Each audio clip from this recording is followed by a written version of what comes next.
Dear students, today our topic is bulbs in series versus bulbs in parallel. Okay यहाँ पर दो bulb एक circuit में लगे हुए दिखाए गए हैं। तो एक सर्किट में जो बल्ब हैं वो सीरीज़ में लगे हैं, दूसरे सर्किट में बल्ब जो हैं वो पैरेलल में लगे हैं। ठीक है, तो जो पैरेलल में लगे हैं तो आपको पता है पैरेलल में क्या होता है, वोल्टेज जो होता है वो सेम होता है।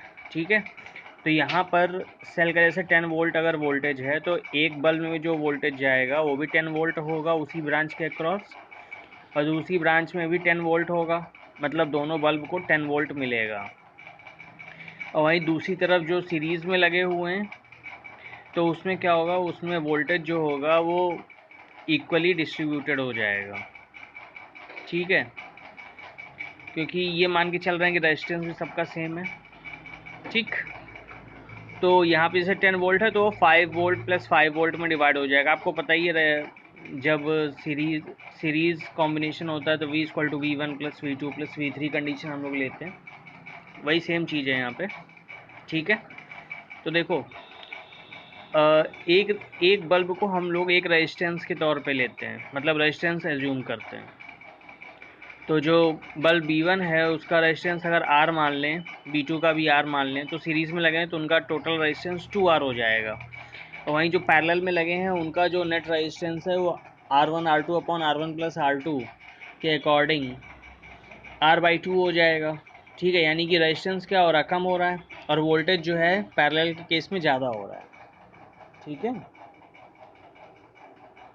रेजिस्टेंस जो है इसका R/2 है और वोल्टेज जो है वो 10 वोल्ट है, वोल्टेज इसका 10 वोल्ट है। और यहाँ पे क्या हो रहा है, यहाँ पे जो रेजिस्टेंस है वो ज़्यादा हो रहा है, रेजिस्टेंस इसका 2R हो रहा है, और वोल्टेज जो एक बल्ब को मिल रहा है वो 5 वोल्ट मिल रहा है, यानी कि वोल्टेज लेस हो रहा है और रेजिस्टेंस इंक्रीज़ कर रहा है। ठीक है, और वहीं जो पैरेलल में कनेक्टेड है उनका वोल्टेज भी ग्रेटर है और रेजिस्टेंस भी उसका लेस है। ठीक, इतनी बात समझ में आ गई। अब brightness of bulbs depends on the power. ठीक है, कितनी पावर है उसमें, तो पावर का फॉर्मूला क्या होता है, P equal to V square upon R. P equal to V square upon R. अब पैरेलल में क्या है, पैरेलल में V ज़्यादा है और R क्या है, R कम है।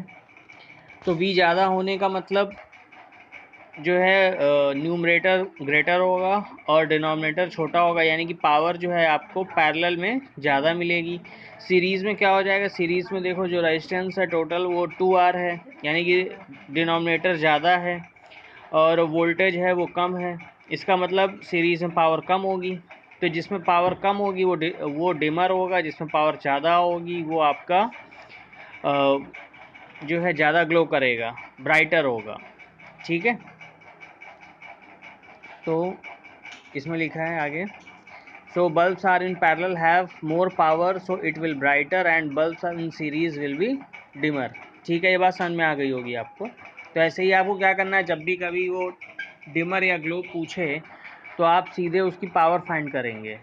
ठीक है, नेक्स्ट पावर के अकॉर्डिंग आप सजेशन जो है डिसाइड करेंगे कि ये बल्ब जो है ये आपका डिम होगा कि ग्लो करेगा। Okay, now next question, how does a bulb glow. तो filament of a bulb is made up of tungsten, it has high resistance so it will not allow current to flow through it. ठीक है, जो bulb का जो filament होता है वो आपका टंगस्टन का बना होता है, और जो टंगस्टन होता है बहुत ही हाई रेजिस्टेंस वायर है। तो ये क्या करता है, इसका रेजिस्टेंस बहुत हाई है तो ये क्या करेगा, करंट को अलाउ नहीं करेगा पास होने के लिए, अपने अपने थ्रू से पास होने के लिए अलाउ नहीं करेगा। It will not allow current to flow through it. ठीक है, और R equal to rho L upon A formula आपको पता ही है, resistance equal to rho L upon A. ठीक, तो इसका ये मतलब होता है वो एरिया, रेजिस्टेंस जो है एरिया पर डिपेंड करता है, यानी कि थिकनेस जो है अगर बल्ब की आप कम कर दोगे तो रेजिस्टेंस ज़्यादा हो जाएगा। ठीक है, so thickness of the bulb decides how much resistance it will offer. So due to high resistance it heats up and heat dissipated in form of visible light. ठीक है, बहुत ज़्यादा हाई रेजिस्टेंस होता है तो उसकी वजह से क्या होता है, ये हीट्स अप कर जाता है, मतलब बहुत ज़्यादा गर्म हो जाता है, and heat dissipated in the form of visible light, जो भी हीट डिसिपेट होती है वो विजिबल लाइट के फॉर्म में आपको शो होती है। ठीक है, अब इसमें बल्ब ग्लो कैसे करेगा, तो सिंपल फार्मूला वही है आपका, इसमें कुछ याद करने जैसी कोई चीज़ नहीं है। As soon as the key is switched on electric field is set up, क्योंकि आप उसको स्विच से कनेक्ट करते हो, ठीक है, तो उसमें क्या होता है, उसमें इलेक्ट्रिक फील्ड सेटअप हो जाती है। Electrons of all portions of wire start drifting, तो वायर में जितने भी इलेक्ट्रॉन्स होते हैं वो क्या करते हैं, ड्रिफ्ट करना स्टार्ट कर देते हैं। जैसे ही वो प्लस माइनस फील्ड आप इसमें जो है आप सेटअप कर देते हो, तो इलेक्ट्रिक फील्ड की वजह से इलेक्ट्रॉन ड्रिफ्ट करना स्टार्ट कर देते हैं, as a result bulb glows. ठीक है, सिंपल चीज़ थी, इसमें कुछ खास नहीं था। नेक्स्ट क्वेश्चन, ये न्यूमेरिकल है। A1, A2, A3 are conductance of three conductance, find the equivalent conductance if they joint, तो conductance if they joint in series, तो कंडक्टेंस क्या होता है, कंडक्टेंस जो है ये आपका होता है 1 अपॉन रेजिस्टेंस। ठीक है, तो अगर रेजिस्टेंस सीरीज में होते हैं तो फार्मूला होता है R equivalent equal to R1 plus R2 plus R3, तो कंडक्टेंस अगर सीरीज में हो जाएंगे तो 1 अपॉन सी इक्वलेंट, ठीक है, मतलब उसी का ही C equal to 1 upon R put कर दीजिए या 1 upon R equal to C put कर दीजिए। ठीक है, तो 1 upon C equivalent equal to 1 upon C1 plus 1 upon C2 plus 1 upon C3, और C1 को A1 और C2 को A2, C3 को A3 से डिनोट किया गया है। ये यहाँ पे तो 1 अपॉन सी इक्वलेंट जो है ये हो जाएगा 1 अपॉन A1, ठीक है, ये हो जाएगा 1 upon A1 plus 1 upon A2 plus 1 upon A3। ठीक है, तो इसमें एलसीएम आपका A1 A2 A3 आ जाएगा, तो इसको जब सॉल्व करेंगे तो A2 A3 plus A1 A3 plus A1 A2 आ जाएगा, तो C equivalent is equal to A1 A2 A3 upon A1 A2 plus A2 A3 plus A3 A1। ठीक है, ये आ जाएगा। नेक्स्ट क्वेश्चन है, find potential difference between the points A and D using Kirchhoff law when no current flows in the arm B of the electric network. ठीक है, ये एक सर्किट डायग्राम है। तो मैंने आपको बताया है जब भी कोई किरचॉफ लॉ की कोई भी प्रॉब्लम आती है तो सबसे पहले आपको ये करना है कि जो भी सेल है, सेल में जो आपको बड़ा सिरा दिख रहा है वहाँ पे आप पॉजिटिव साइन ले लो, छोटे वाले पे निगेटिव, और जो भी डायरेक्शन में आप सपोज इसी डायरेक्शन में अगर आप करंट फ्लो करा रहे हो तो यहाँ पे ये प्लस ये माइनस, फिर ये प्लस ये माइनस। ठीक है, बात समझ में आ गई। ऐसे ही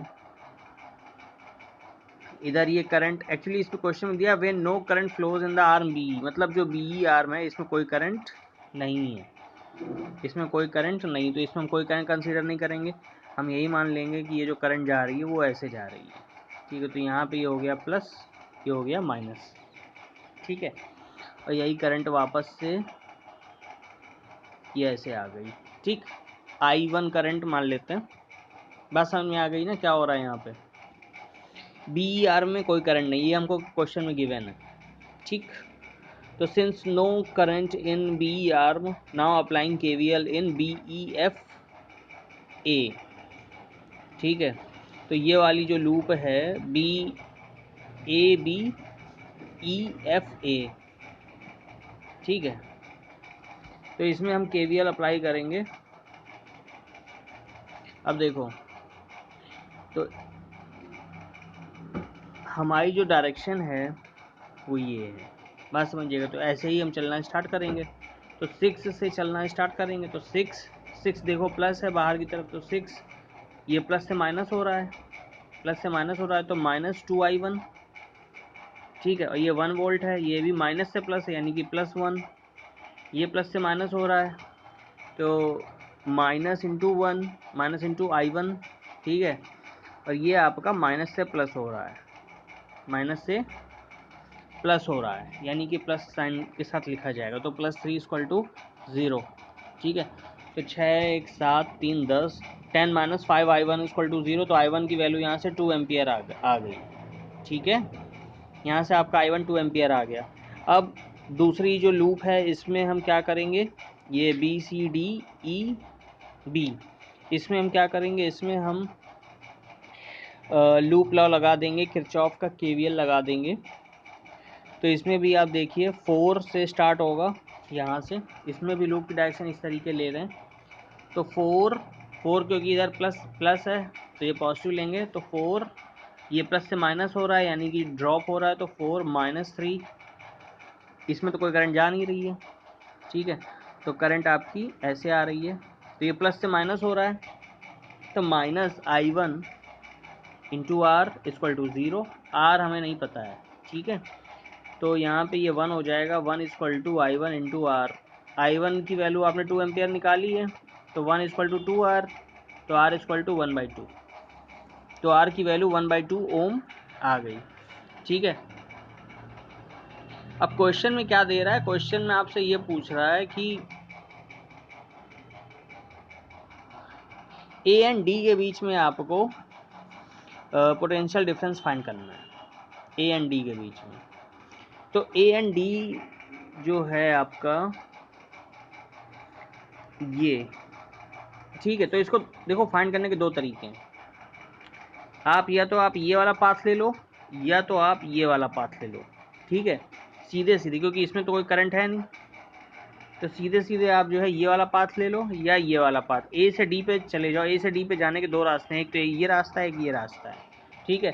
तो हम क्या करेंगे, हम इस रास्ते से ABCD वाला पाथ फॉलो करते हैं, ठीक है। तो देखो A से B के बीच में 6 वोल्ट लगा हुआ है, B से C के बीच में 4 वोल्ट लगा हुआ है, C से D के बीच में R लगा हुआ है, ठीक है। अब साइन जो है इसके प्लस माइनस वैसे ही रखोगे जैसे सर्किट में है, ये बात ध्यान रखना है, इसमें कोई नया कुछ नहीं करोगे, अगर नया आपने किया तो गलत हो जाएगा क्वेश्चन, ठीक है। तो देखो ये 6 है, तो प्लस माइनस, और करंट वही I1 मान लेते हैं, ठीक। तो ये I1 जा रही है इधर +4 माइनस, ठीक। फिर ये, अब ये देखो C से D पे जाओगे तो माइनस पहले मिलेगा प्लस बाद में मिलेगा, ये माइनस पहले है ये प्लस बाद में, ठीक है। उसके बाद D मिल रहा है, तो आप क्या किए, आप A से चले D पे आए, तो VA, इसको क्या लेते हैं VA, ठीक है। तो VA -6 -4, ठीक है, प्लस, क्योंकि ये माइनस से प्लस हो रहा है तो plus I1 into R equal to VD, ठीक है। तो VA माइनस VD हो गया, और I1 की वैल्यू 2 है, R की वैल्यू 1/2 है, तो I1 इंटू आर बराबर 1 वोल्ट हो जाएगा, ठीक है। तो VA minus VD equal to क्या हो जाएगा, 6 + 4 -1, ठीक है। तो 9 वोल्ट आ गया, क्लियर।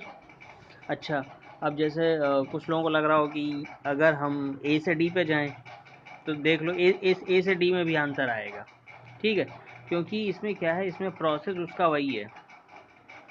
तो आप ऐसे ही हम बता देते हैं, देख लो A से चले VA -2 इंटू 2, ठीक है, यानी कि -4 +1 +1 -4 +1 -3, और ये प्लस से माइनस हो रहा है, और 3 इंटू 2 यानी कि 6 -6 -3 -9, ठीक है, इक्वल टू VD, तो VA minus VD equal to 9 volt, ठीक है। यहाँ से भी वही आंसर आ रहा है, ठीक है। देखना है, देख लो, VA -2 इंटू 2, I1 की वैल्यू 2 है, +1 -3 इंटू 2 इक्वल टू VD, तो VA minus VD equal to हो जाएगा 4 -1 + 6, तो 10 - 1 इक्वल टू 9, ठीक है। तो यहाँ से भी आंसर यही आ गया।